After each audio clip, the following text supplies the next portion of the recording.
Hello, graphic designers. All good things, of course, must come to an end, and it's been an amazing semester. Let's take a look at your work one last time, and then I'm going to teach you something new in Photoshop, and we'll start with period A in.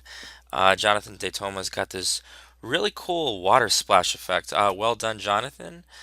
Here we've got Amir's great start. Landon, this looks wonderful, except their skin, all of their skin complexion looks pretty gray. You might want to apply levels to lighten the lights and darken the darks. This looks amazing. Well done. Ryan, nice job, bro. Natasha, you're slow but steady. You're working on this. This looks great. Laura, this is amazing. I'm wondering if you would consider doing a different blending mode on Seth, maybe a different color that will pop a little bit more. Otherwise, I love the direction that you're taking it. There's that original visual. Lewis is working hard.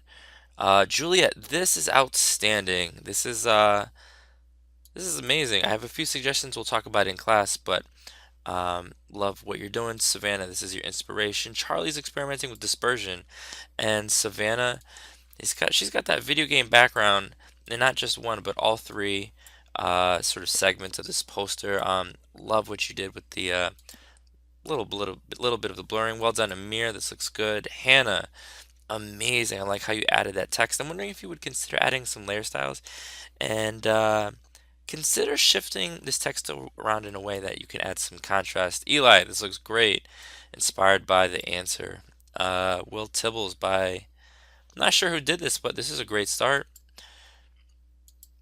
Looks great. Tate, nice job, bro. And here's some of our work from the previous day. Well done, period A. Let's take a look at period 5.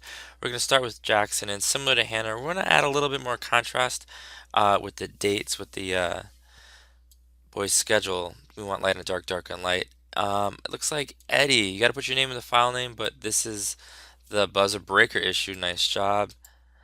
Welcome to the swamp. That looks pretty cool, Luca. Ian. Wow. So we talked about this in class. I love what you're doing. You're still working on this. I like that you are pretty dynamic in terms of the direction that you're taking this. Addie, this looks beautiful. Well done with those brushes. I'm wondering if you would want to consider, well, two things. One, maybe putting either Eli on the top and this guy in the middle. That way it's green jersey, white jersey, green jersey. Also, don't forget that when you flip horizontal a layer where there's text, it flips, that flips as well. So maybe you can fix that in our last class. Andrew, this is fuego. Nice job, dude. I know Paloma's working hard on this. This is off to a really, really great start. You're gonna wrap this up today, of course. Nice job, Momo.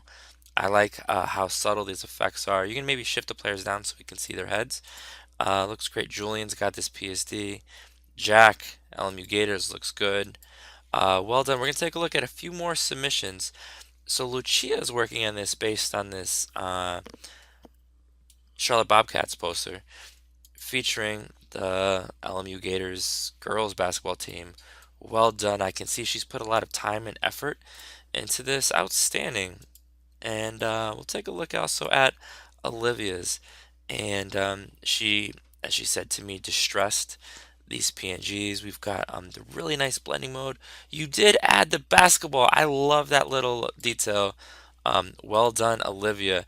And we're going to wrap up looking at your work featuring Delilah's poster, featuring obviously number 15. She's got a few different versions.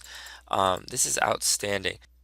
So, ladies and gentlemen, I'm going to teach you one last thing, the puppet warp. How does it work? Well, you've got our PNG, and we've got simply Eli and a white background. And if you click on Edit and then Puppet Warp, what you can do is manipulate the sort of pose of an individual, or any layer, really.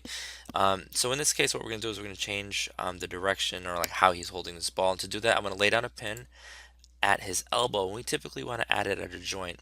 And now what I'm going to do is add one more at his shoulder, and I'm going to left click and I'm going to drag, and we can see that we can sort of angle the ball in different ways. And now I'm laying down all sorts of pins. If we left click once on his knee and then left click and drag, we can sort of change his leg like this. And there we go, because that looks normal. We'll do one more with Jack real quick, and there we go. How exactly does this work? Again, we can click on Edit, Puppet Warp. I'm going to left click on his elbow, on his shoulder. I'm going to left click now in the ball, and I can see that we can rotate in such a way that he's like tucking or cradling the ball. I'm going to, let's add one more on his knee, and we'll do his ankle and his foot, and we can sort of angle this like so. I'm going to press check to confirm. And there you have it, ladies and gentlemen. That is how the Puppet Warp tool works. It'll come in handy at one point or another. Again, I'm very proud of the work that you've produced this semester. Good luck in your future endeavors.